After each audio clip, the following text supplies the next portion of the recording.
Break के बाद एक बार फिर स्वागत बा दिल के बात हमार के साथ में। बात होता गर्भ निरोध यानी कंट्रासेप्शन के बारे में।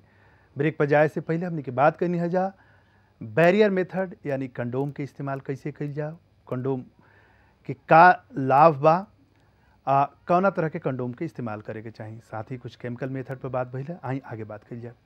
डॉक्टर साहब केमिकल मेथड में रुआ बताओ तो नहीं है कि कुछ ऐसा दवाई बा, टैबलेट बा जना कि फिल्म के रुआ बात करनी है जी जी। अगर फीमेल वो इस्तेमाल करस रिप्रोडक्टिव ऑर्गन में रख के तो वहाँ पर प्रेगनेंसी को रोकल जा सकेला। कुछ इंजेक्शन के भी हम नाम सुन ले बानी वो ढंग के होला कि इंजेक्शन ले लिहल जाओ अगर तो कुछ टाइम पीरियड तक खातिर प्रेगनेंसी के रोकल जा सकेला। ये सवाल पर आए एगो कॉलर जुड़ल बनी। हेलो हेलो, हाँ जी, अपन नाम बताएं, कहाँ से बोलता नहीं? सर मैं गया से बोल रहा हूँ, रवीश। हाँ रवि जी, स्वागत बा हमारे टीवी में। सवाल पूछिए अपन। हमारा सवाल ये है ओवेरियन सिस्ट के बारे में। ओवेरियन सिस्ट हो जाने पे क्या वो महिलाएं गर्भवती हो सकती हैं कि नहीं हो सकती हैं, और उसका सरल इलाज क्या है? ओवरी शिफ्ट भइला के बाद ठीक है ओकर डॉक्टर साहब, size। ओवरी हाँ ओकर शिफ्ट होता ओवरी अंडाशय तो ओकर का हाँ देखिए, ओवेरियन जो सिस्ट बा है वो जस्ट एज ए कि कलेक्शन ऑफ फ्लूइड होला ओकरा में। तो अगर कोई भी फ्लूइड के कलेक्शन बा बट एकरा के साइज़ मैटर करता है कि साइज़ का वो अगर बहुत स्मॉल साइज़ बा तो वो मेडिसिन से सबसाइड हो सकेला। अगर वो बहुत लार्ज बा तो ओकरा के रवा सिंपल ऑपरेशन से ओकरा के या फिर लैप्रोस्कोपिकली ओकरा के आज एडवांस में ओकरा के निकालल जा सकेला सिस्ट के, और ओकरा से बहुत ज़्यादा जौन बा ओवेरियन सिस्ट से प्रेगनेंसी पे साइकिल पे इफ़ेक्ट पड़ेला, लेकिन ओकरा से प्रेगनेंसी पे कोई ज़्यादा इफ़ेक्ट नहीं है। क्योंकि एक बार सिस्ट रिमूव हो गए और एक बार साइकिल रेगुलर हो गई तो वो प्रेग्नेंट हो सकेली। ऐसे बहुत ज़्यादा घबराए के हमें कोई ज़रूरत नहीं है। प्रेगनेंसी में कोई दिक्कत ना आए आगे। डॉक्टर साहब हमने के बात कर केमिकल मेथड के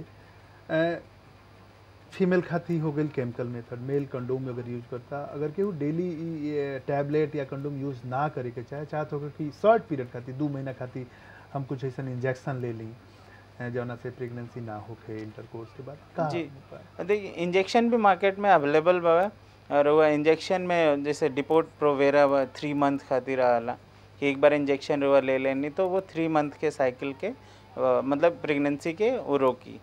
और फिर दूसरा नेरी एस्ट्रल बा जो ओकरा से कम ड्यूरेशन के बाद 2 महीना खातिर ये इंजेक्शन अवेलेबल बा मार्केट में। जो इंजेक्शन लेला पे जो ड्यूरेशन बा ये स्पेसिंग हो एकरा में प्रेगनेंसी। जी एगो 3 महीना एगो 2 महीना जी।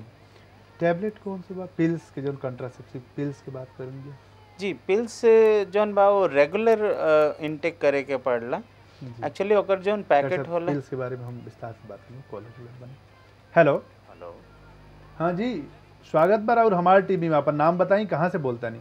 सर मैं पटना से बोल रहा हूँ, मनोज। हाँ मनोज जी, सवाल पूछिए अपन। डॉक्टर साहब सवाल ये है मेरा कि ये जो आजकल दवाएं मिलती हैं जी प्रेगनेंसी को ख़त्म करने के लिए, जी जी आई पिल्स हैं और क्या क्या माला डी है बाजार में जो अवेलेबल हैं, तो वो कितना सक्सेस हैं और कितनी दिन के मतलब एक जो है हमारे स्पर्म या एक जाइकोट जो बोल रहे हैं वो कितने दिन में मतलब एक शक्ल इख्तियार कर लेती हैं, वो उसके बारे में जानना है। हाँ बहुत बढ़िया सवाल वही पर हमने के बात भी करते हैं। डॉक्टर साहब पिल्स के बारे में कैसे काम करे ले? ये जौन बा इमरजेंसी कॉन्ट्रासेप्टिव पिल्स होला जो आई पिल अभी मार्केट में होता है, ये इमरजेंसी कॉन्ट्रासेप्टिव पिल्स है। तो एकरा में जो ड्यूरेशन बा एकर अप टू 72 आवर के प्रूवन बा, बट अगर लॉन्ग ड्यूरेशन हो गए 3-4 दिन हो गए 5 दिन हो गए तो एकर इफेक्टिविटी घट जाला। ऐसे एज अर्ली एज पॉसिबल एकरा के अगर जे भी अगर लागत है कि हाँ प्रेगनेंसी के चांसेस हो सकेला, या तो कॉन्डम इस्तेमाल कैनी और ओकरा में टीयर हो गए, या फिर हमरा पता हो गया कि हाँ ये फेलियर में हम शक में बानी, या फिर चांसेस अगर साइकिल अगर वहाँ के अच्छा से समझत हो कि तो उस साइकिल के कि कहाँ पे हाई रिस्क जोन बा, उस जोन के अंदर हम जो इंटरकोर्स कैले बानी तो ओकरा में इफेक्टिव बा कि एज अर्ली एज पॉसिबल बट अप टू 72 आवर में दवाई जौन बा ये इफेक्टिव बा, जो इमरजेंसी कॉन्ट्रासेप्टिव पिल के रूप में आई पिल और भी अदर ब्रांडेड अदर भी आला मैनकाइंड के भी बहुत अदर ग्रुप में भी बा इमरजेंसी पिल्स। डॉक्टर साहब एगो चीज़ बताइए, हम ऐड करते हैं थोड़ा सा। दो तरह के हम पिल्स पर एगो हमार सवाल बा।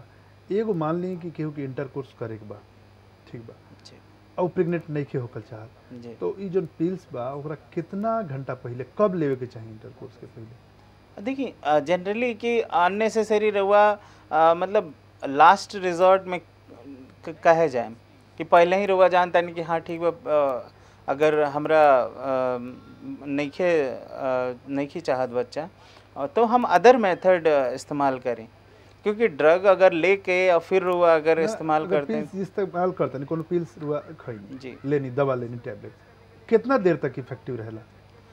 जी अलग जैसे अलग पिल्स के हिसाब से जी जी अलग अलग पिल्स के अलग के बारे में अलग बताइए। जैसे जो रेगुलर पिल्स जो अभी माला एन सहेली माला डी अलग अलग जो ना आला कॉम्बिनेशन में, तो एकरा में ये डेली वंस डेली ये pills once in a day वाली पिल्स। अगर मान लें कि रुआ आज 1 तारीख है, 1 तारीख के सुबह खैनी तो 24 घंटा तक के बीच में अगर इंटरकोर्स करता नहीं तो प्रेगनेंसी के चांस नहीं खे।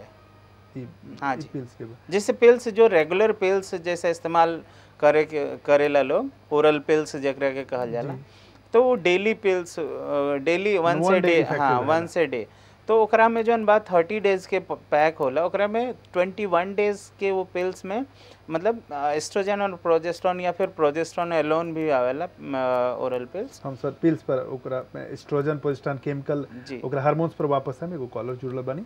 हेलो हेलो, हाँ अपन नाम बताई, कहाँ से बोलता नहीं? हम हजारीबाग से बोलता नहीं जी। नाम हमार इंदर बा। जी जी इंदर जी स्वागत बा हमार टीवी में। सवाल बाकी है इंटरकोर्स करे के मतलब टाइम मतलब क्या कौन सा डायरेक्शन बा, सही डायरेक्शन कौन सा है बा ताकि हम इंटरकोर्स ओकरा सही से कर सकी? कोई डायरेक्शन हो, फ्रंट हो, बैक हो, एंगल वाइज हो, या जो भी आजकल ब्लू फिल्म के हिसाब से देखा तरनी तो ओकर हिसाब से कौन सा एंगल से इंटरकोर्स करे की? समझ गए राहुल, सवाल समझ में रुआ। सेक्स पोजीशन के बात करते हैं, डॉक्टर साहब बताइए आगे। जी देखिए कोई पोजिशनल वेरिएशन नहीं है क्योंकि पूरा एरिया जौन बा वो सेंसिटिव होला, तो एकरा में अब आपन स्वेच्छा बा कि रउआ जो कपल बा ओकर इच्छा बा कि हाँ वो क्या पोजीशन अडॉप्ट करा था, मतलब जोन पोजीशन यहाँ का कंफर्ट होके जोना में ज्यादा आनंद आवे यहाँ के पोजीशन ले सकता नहीं जी। डॉक्टर साहब पिल्स पे बात होता बड़ा इंपॉर्टेंट बात। मान ली कि केहू इंटरकोर्स कर लेलस, ठीक बा, आ कोनो प्रिकॉशन अनप्रोटेक्टेड सेक्स कैलस, प्रिकॉशन नहीं खेल ले जी जी उ सेक्स हो गई, इंटरकोर्स हो गई जी जी, ओकरा बाद ओकरा कौन कौन पिल्स लेवे के चाहिए ये पर हम बात करें, लेकिन अभी लेवे के पड़ी एगो ब्रेक। प्रेगनेंसी से संबंधित बहुत ज़रूरी जानकारी पर बात होता, कहल जाला कि जानकारी ही बचाव हो। ऐसे रुआ ए प्रोग्राम में बना रही हमारा साथे। अभी हम तुरंत वापस लौटतानी एगो ब्रेक के बाद।